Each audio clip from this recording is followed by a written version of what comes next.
Recording in progress. Vamos que vamos. Mais uma revisão de processo civil. Espera aí, vamos ver se eu me acho aqui. Show. Processo civil. Deixa eu só fechar aqui umas paradas. Show de bola, gente. Vamos começar então. Beleza. Direito processual civil.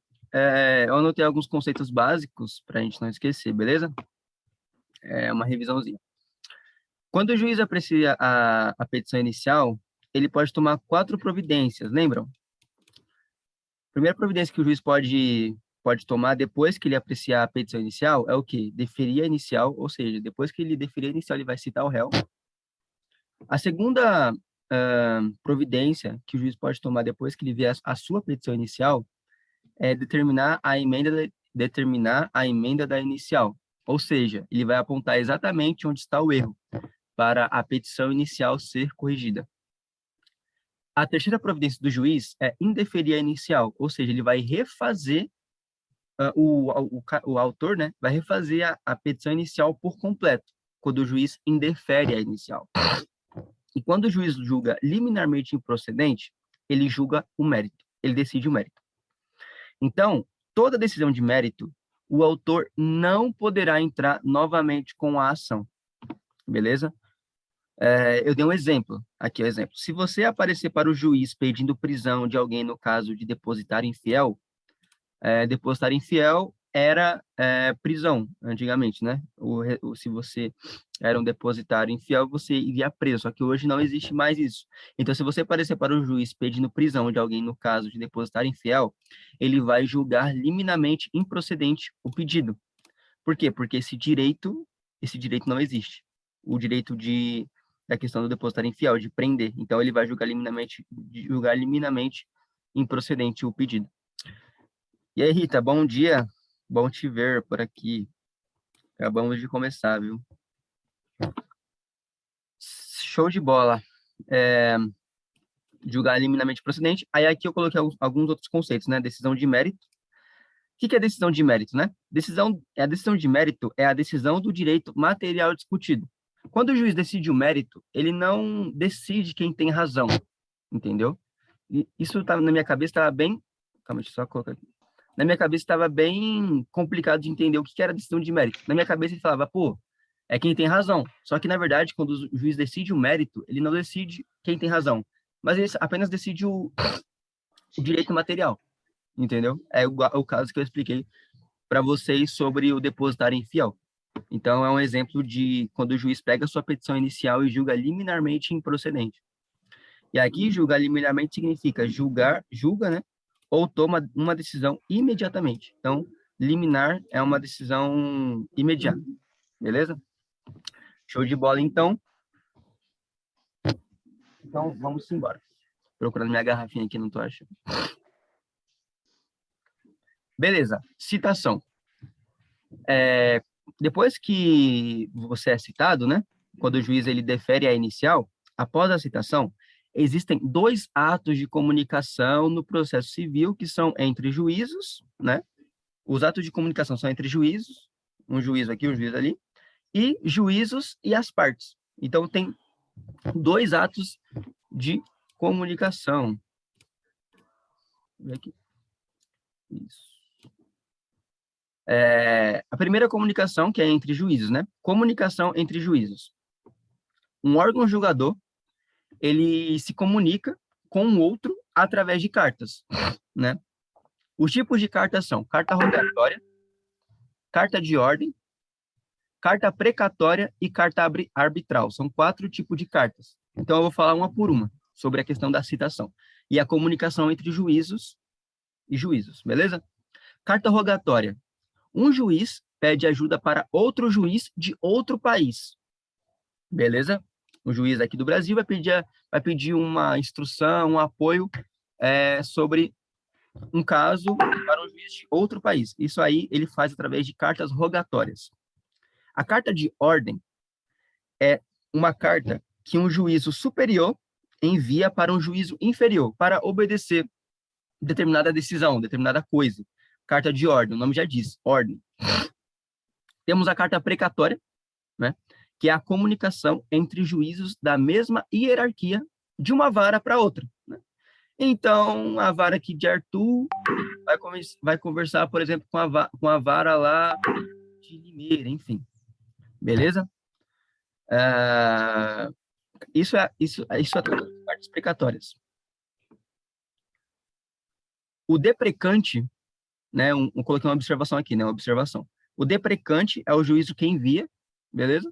Arthur Nogueira aqui, o juízo que envia a carta precatória, e o juízo que recebe lá eu não sei qual exemplo eu falei, Limeira, é o deprecado, beleza? Deixa eu ver o que está acontecendo aqui no meu WhatsApp. Ah, tá.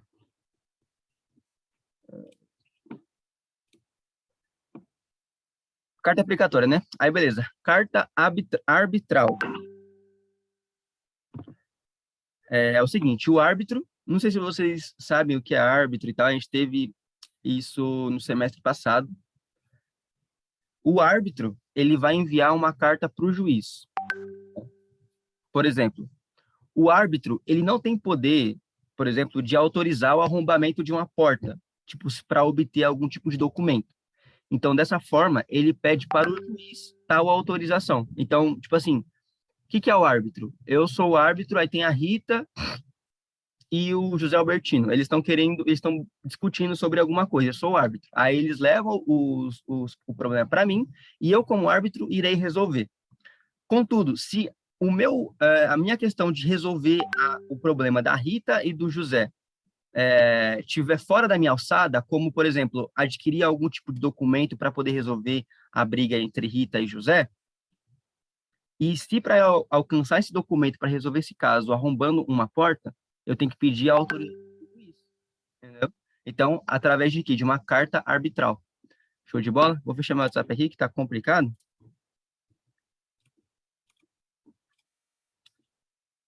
Peço até perdão para vocês, mas vamos seguindo. Aí, beleza, falamos sobre a comunicação entre juízos. Ô, Rita, você tem alguma dúvida? Tá claro para ti aí? Como é que tá as coisas? Tá de boa?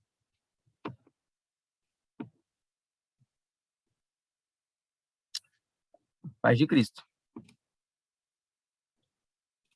Então, ô Rita, depende. Tipo assim, por exemplo, vai ter casos que as partes, por exemplo, no contrato, as partes vão escrever no contrato lá, iremos resolver o assunto mediante árbitro. Tipo, ele já deixa uma cláusula ali, entendeu? Se acontecer algum problema, a gente vai resolver com o árbitro.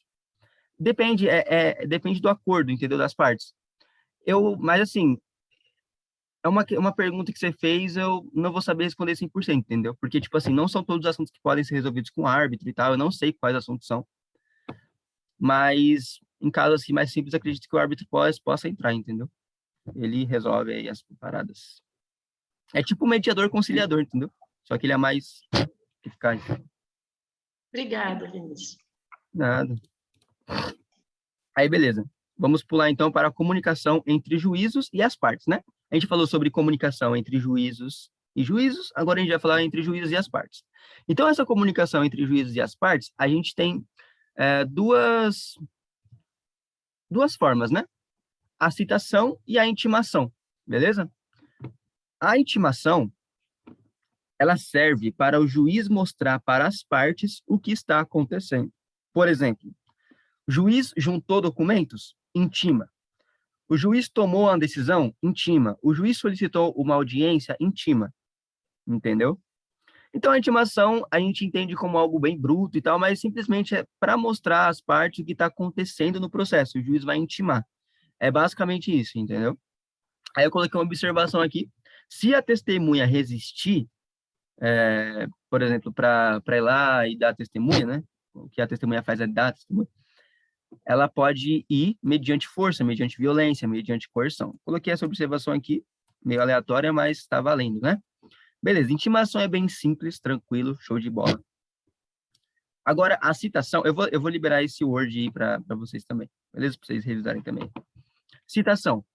A gente tem 1, 2, 3, 4 e 5 formas de citação, beleza?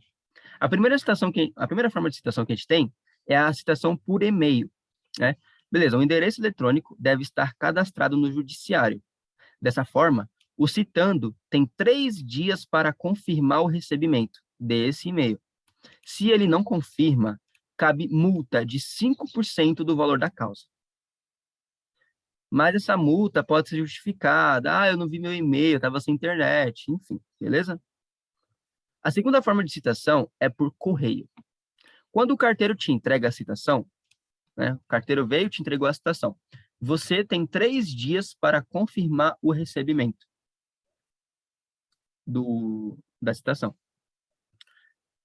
Só que assim, tem algumas cartas de citação que elas têm um AR, né? O AR significa aviso de recebimento, aonde você pega a carta do que o carteiro vai te dar da citação, e você vai assinar essa carta, e aí o carteiro leva de volta para o fórum. Dessa forma, você foi oficialmente citado, porque você pegou a carta com o AR, assinou, AR é aviso de recebimento, assinou, e o carteiro levou para o fórum. Beleza? Então, e quando acontece isso, você tem 3 dias para confirmar o recebimento, quando o carteiro te entrega a citação. Beleza? Show. Aí a gente tem também a citação por oficial de justiça ou citação por mandado. Seguinte, se o oficial de justiça me encontra e eu recuso a assinar, ele escreverá em seu relatório que eu me recusei a assinar, de modo que o juiz irá acreditar em seu relatório, pois o oficial de justiça tem fé pública. Beleza? Então, a citação com oficial de justiça é bem tranquila. Ele vai chegar em você e ele vai citar. E vai falar assim, ó, assina aqui. E se você não assinar, você vai ser citado do mesmo jeito, porque o juiz acredita no oficial porque tem fé pública. Então, você foi citado. Beleza? A gente vai falar as vertentes disso ainda, eu estou passando o grosso, beleza? Aí, a quarta forma de citação é por escrevente. O escrevente também cita, olha só. Eu coloquei aqui, ó. Importante saber que o escrevente só pode fazer citação se ele estiver dentro do fórum. Aí acontece assim, o escrevente dentro do fórum sugere ao citando assinar a citação. Simplesmente isso. Tá lá o citando dentro do fórum, o escrevente vai lá e sugere para ele assinar, ó, ô Rita, chega aí, tem uma citação aqui para você assinar. Assina aqui pra gente, você quer assinar? Aí você fala sim ou não, é simplesmente isso, entendeu? Ele simplesmente sugere, não é uma ordem, dentro do fórum que o escrevente faz isso. E a outra forma de citação é a por edital. A citação é publicada no site oficial do CNJ e do TJ. A gente vai aprofundar sobre a citação agora, beleza? Então, eu coloquei aqui. Adendos sobre a citação pelo correio. Segundo os termos do artigo 247, a citação será feita por correio, exceto, vamos lá.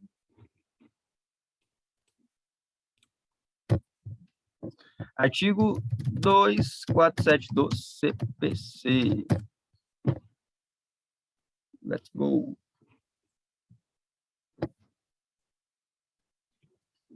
Vamos voltar aqui. Segundo os termos do artigo 247, a citação será feita por correio, beleza? Exceto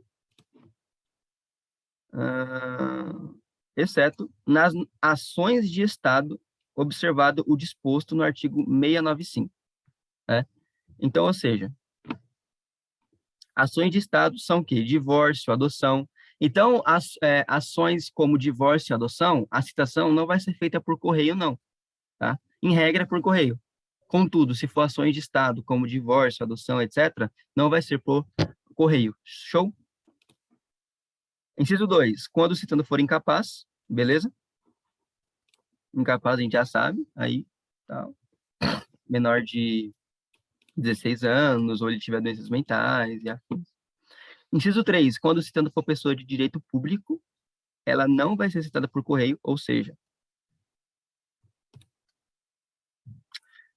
Se o citando for pessoa de direito público, ou seja, União, Estado, município, Distrito Federal, autarquias e fundações, ela... Só um minuto. Sim. União, Estados, município, Distrito Federal, autarquias e fundações não serão citadas por correio, beleza? Fundações, autarquias, essas coisas assim. E os entes federativos não serão citados por correio, beleza? Agora, empresas públicas como BNDES, Caixa e sociedade de economia mista como Petrobras, Banco do Brasil, Eletrobras, essas sim podem ser citadas por correio, tá? É que pessoa de direito público se encaixa em empresas públicas, se encaixa também em sociedade de economia mista, mas essas aí poderão ser citadas por correio, tá? Então, para não confundir a mente de vocês, voltando. União, Estado, município, Distrito Federal, autarquia e fundação não pode ser citada por correio, beleza? Se o citando for pessoa de direito público, Empresas públicas e sociedade de economia mista podem ser citadas por correio, beleza? Vou deixar o resumo com vocês, para vocês manjarem bem aí, beleza? Inciso 4. Quando o citando residir em local não atendido pela entrega domiciliar de correspondência, ou seja, se o cara mora no lugar onde o correio não chega, ele não vai ser citado por correio, beleza? Inciso 5. Quando o autor justificadamente requerer de outra forma. O que acontece, gente? Aqui, o professor falou que quando antigamente, o autor queria citar o réu, mas só que assim, ele não queria citar por correio, e sim por oficial de justiça. Por quê? Porque quando o oficial de justiça chega na casa do réu, meio que dá um apavoro, né? Dá um medo no réu. Então, muitos advogados faziam isso. Então, aqui no inciso 5, né? Quando o autor justificadamente querer de outra forma, ou seja, que outra forma? Oficial de justiça. Só que, hoje, se você é autor e quer citar o réu de outra forma, você tem que dar uma razão bem fundamentada mesmo. Não adianta falar assim, pô, eu quero trocar de citação por correio por citação por oficial de justiça, porque eu quero. Não, você tem que dar um fundamento. Beleza? Show. Aí eu coloquei aqui. B. Na citação por correio, a regra é que o citando assine o AR. Porém, se o rapaz mora em um condomínio, por exemplo, o porteiro pode assinar e tá tudo bem. C. É possível fazer citação por correio em qualquer lugar do Brasil. Isso é uma curiosidade aí para a gente não esquecer. É óbvio, mas a gente esquece, certo? Os avisos de recebimento vão diretamente para os autos. Show? Beleza. Falamos da citação por correio. Agora a gente vai falar sobre citação por mandado, que é a citação pelo oficial de justiça. Beleza? Show de bola. A gente tem dois tipos de citação por mandado. Tem a citação ordinária e por hora certa. A ordinária é bem simples. O oficial de justiça pega o mandado, lê na frente do citando e entrega para ele assinar. Igual eu falei. Fica uma via com cada, uma via comigo, uma via para a Rita. O oficial volta para o fórum e o documento vai para os autos do processo. É simplesmente isso. Ô, Rita, se tiver alguma dúvida, escreve no chat aí para a gente pirar, como o Micael fala, a gente pirar junto. Beleza, ordinária.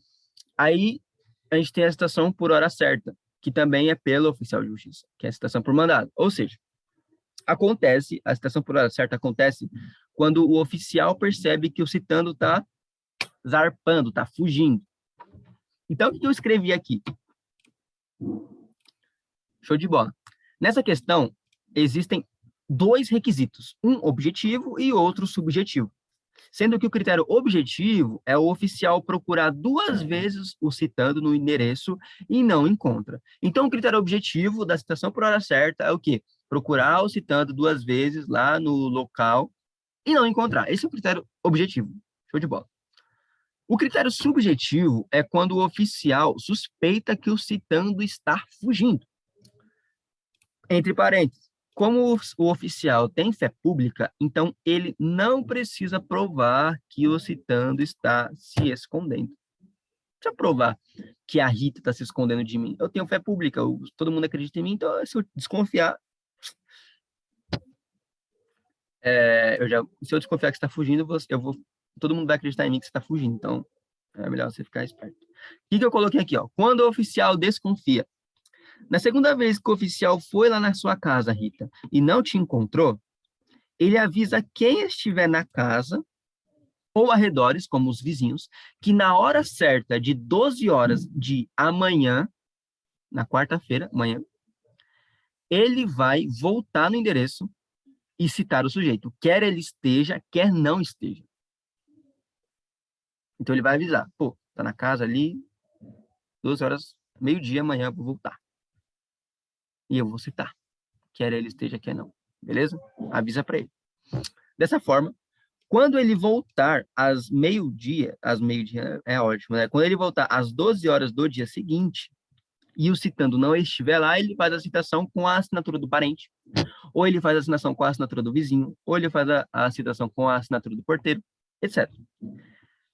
Caso ninguém queira assinar a citação do oficial, tadinho, o oficial vai apelar para o edital.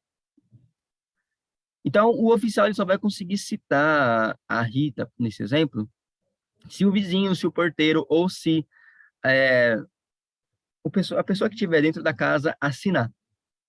E o oficial de justiça, uma coisa importante que o professor falou, ninguém é obrigado a andar com documento. Então, assim, ele não pode obrigar ninguém a assinar, entendeu? Basicamente isso. Então, se ninguém assinar, ele vai broxar praticamente, vai apelar para o edital. Show de bola? Beleza, então. Adendos sobre a citação por mandado. Ele é realizado através de cartas precatórias, beleza? O oficial de justiça do Fórum de Arthur não irá viajar para o Fórum de Barretos para realizar a citação. O juiz de Arthur irá se comunicar com o juiz de Barretos através da carta precatória, de modo que o oficial de Barretos que irá citar, o citando, domiciliado em Barretos. Entendeu? Não vai ser o oficial de Arthur que vai citar o citando lá em Barretos, vai ser o oficial de Barretos que vai citar o citando em Barretos. Isso através das cartas precatórias que os juízes vão se comunicar. Show de bola? Aí eu coloquei aqui, pô, qual a diferença entre mandado e mandato? Uma coisa que eu não sabia que o Antônio Sanches também esclareceu para a gente lá em sala, né? Mandato é procuração e mandado significa ordem. Olha só, curiosidade aí para a gente aumentar o nosso repertório jurídico, né? Fala, deve ser. Show de bola. Sobre a citação por edital. Citação por edital agora, hein? Ele serve para 3 coisas. Beleza? Uma, quando não se sabe quem é o citando. Beleza? Se você não sabe quem é o citando, você vai citar por edital.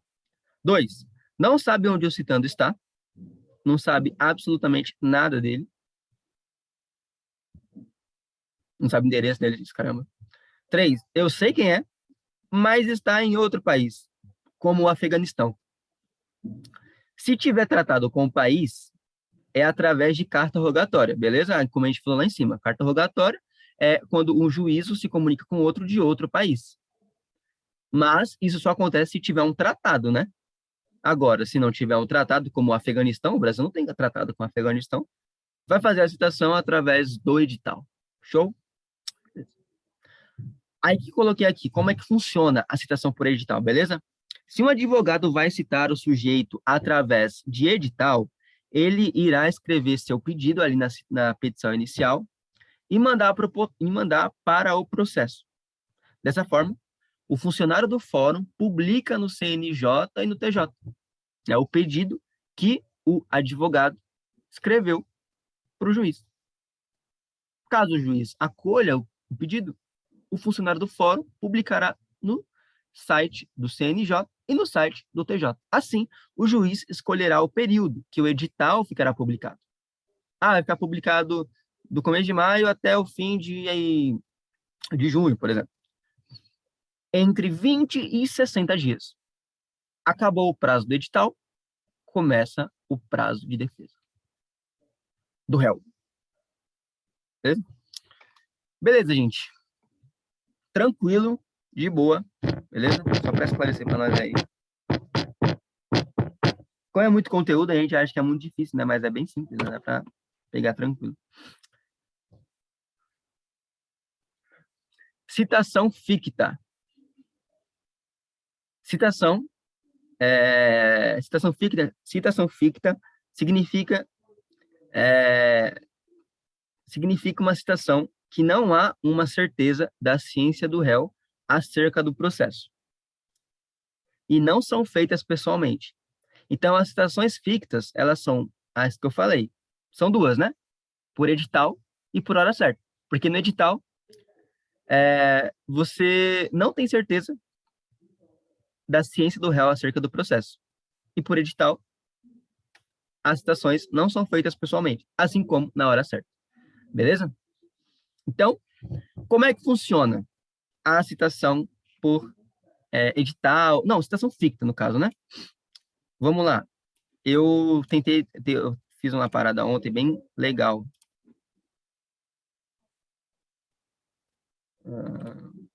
Acho que aqui é... Tem que abrir o histórico de qualquer jeito. Whiteboard.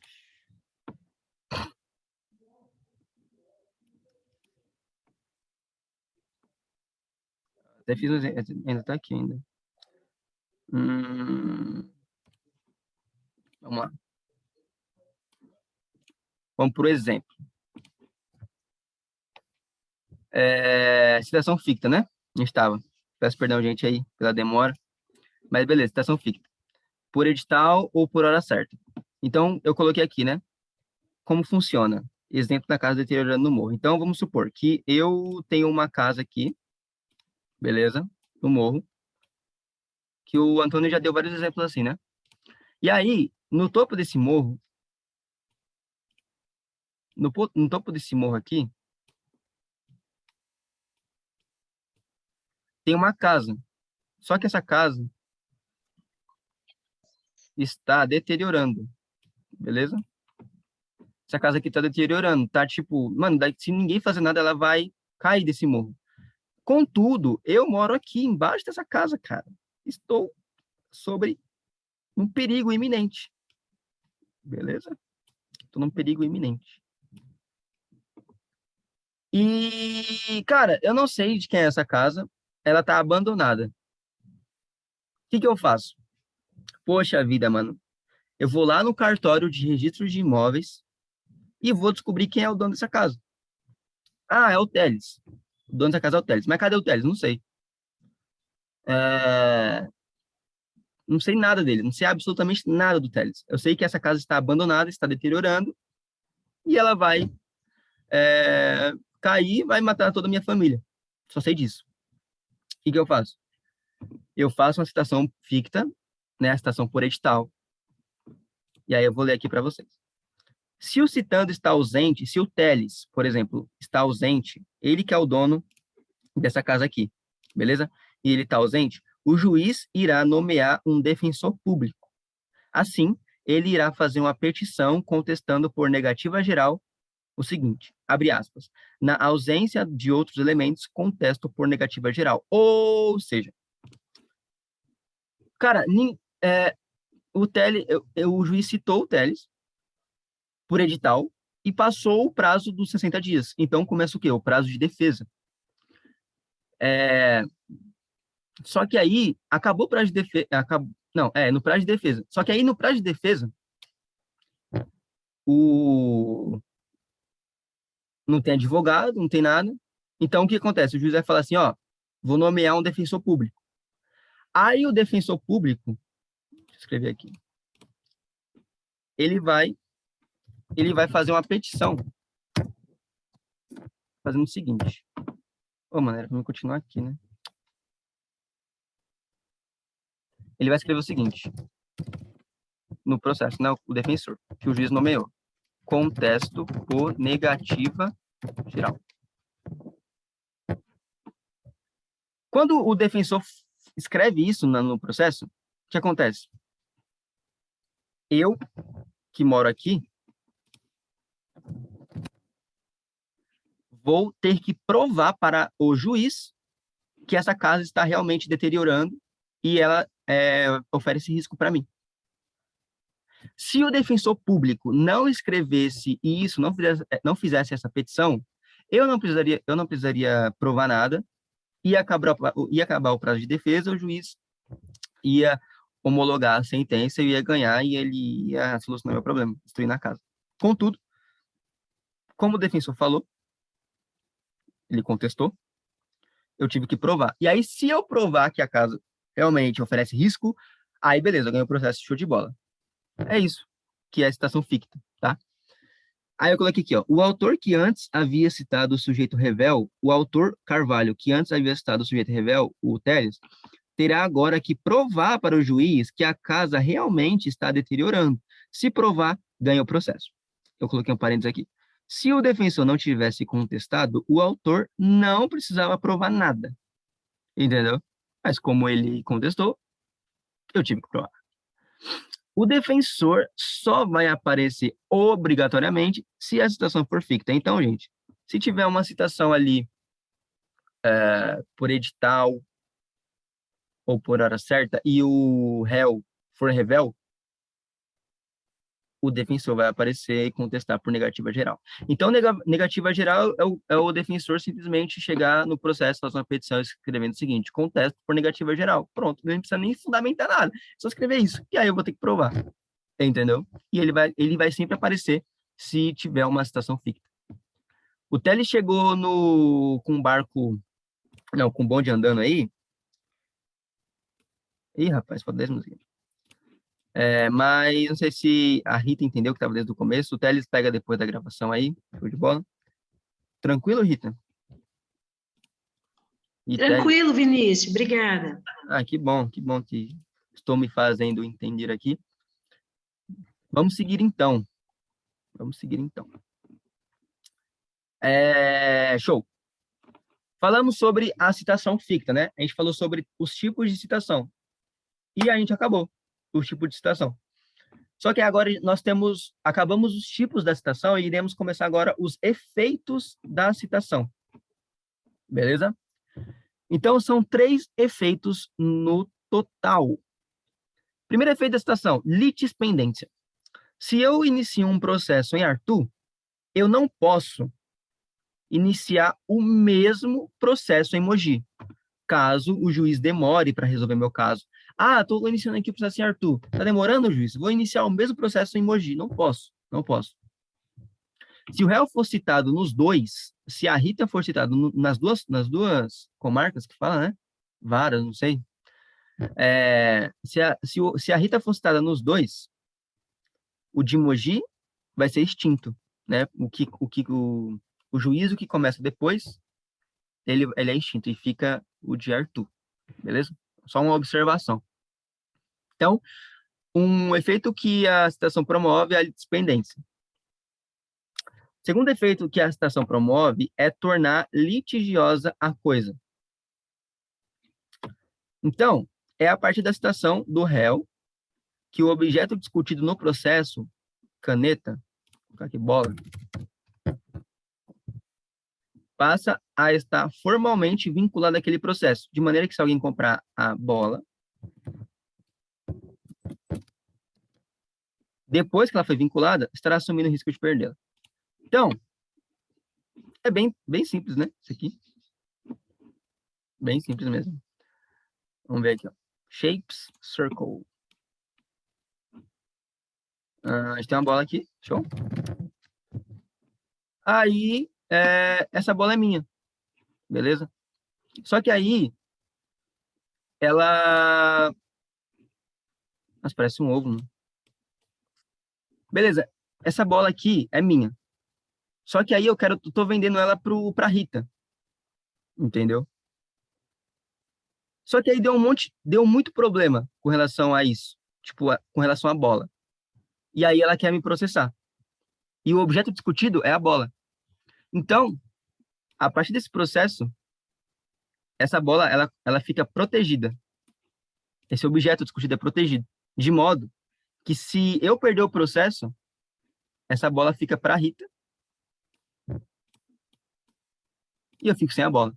É muito simples. É tão simples que é até difícil de explicar, né?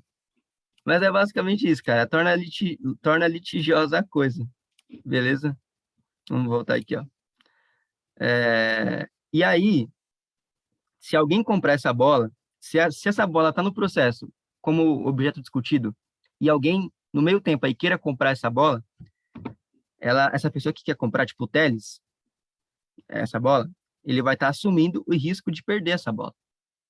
Beleza? Por quê? Porque ela está vinculada no processo. Ela se tornou, a citação tornou litigiosa a bola, a coisa. Beleza? O terceiro efeito e último da citação constitui em mora o devedor. Ou seja, A, B e C, né? Se eu cometo um ato ilícito, os juros e correções serão contados a partir do ato, não da citação. Entendeu? Então, os juros vão começar a ser contados a partir do ato ilícito, que é, por exemplo, eu quebro o PC da Brisa.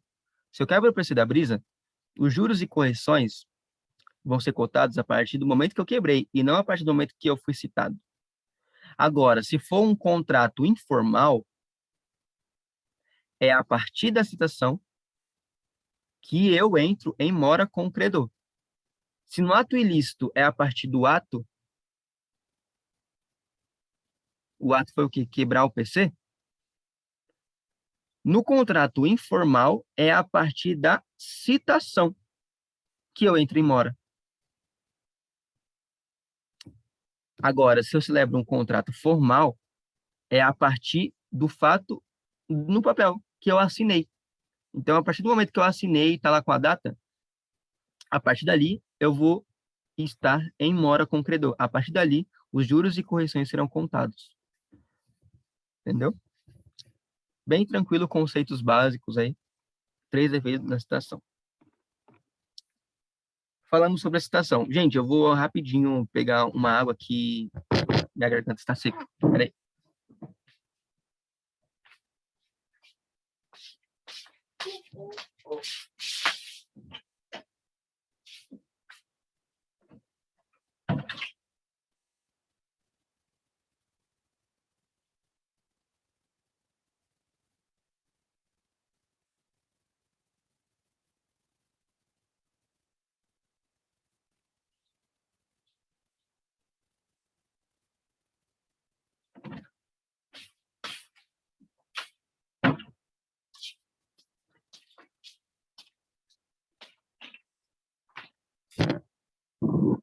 Show.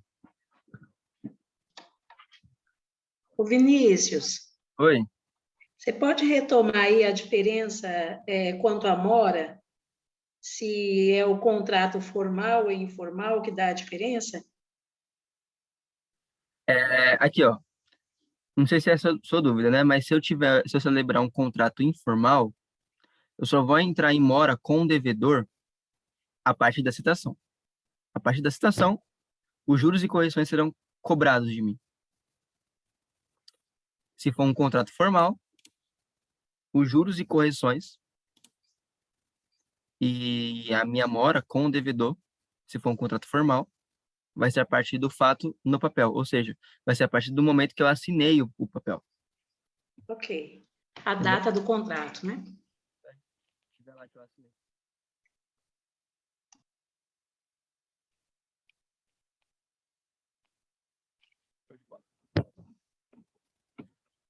Audiência do 334. Beleza, a gente passou aqui sobre os efeitos da citação, agora a gente vai para onde? Para a audiência, olha só, estamos prosseguindo aí, ó. Benção.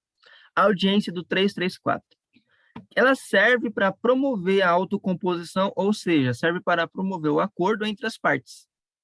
E se tiver acordo, o juiz vai homologar a sentença e resolver o problema. Quem preside a audiência? Em uma sala sigilosa, o mediador e o conciliador. É necessário advogado? Sim, ponto. É obrigatório? Sim, é obrigatório. A audiência 334 é obrigatório, exceto quando ambas as partes demonstram desinteresse. Ambas, não é só uma, tá? Se uma demonstrar desinteresse, vai acontecer a audiência. Agora, se ambas as partes demonstrarem desinteresse, não vai acontecer a audiência. Show? Ou seja, o autor fala que não quer audiência de conciliação na petição inicial e o réu faz uma petição para o juiz também dizendo não, no prazo de 10 dias após a citação. Mas a gente vai chegar ainda nisso, tá? Mas já vou dar uma adiantada. Se o réu foi, na petição inicial, o autor, eu, Vinícius, já declarei que eu não quero audiência de conciliação, o réu, após ser citado, em 10 dias, também terá que fazer uma petição para o juiz, também dizendo que não quer a audiência do 334. Se isso acontecer, não rolará. E aí a gente parte para a briga. Observação. Se a autocomposição for proibida, não se faz audiência 334, isso é óbvio. Ó, gente, falta menos que 1 minuto para a reunião ser encerrada. Eu vou fechar essa e vou iniciar a outra, beleza?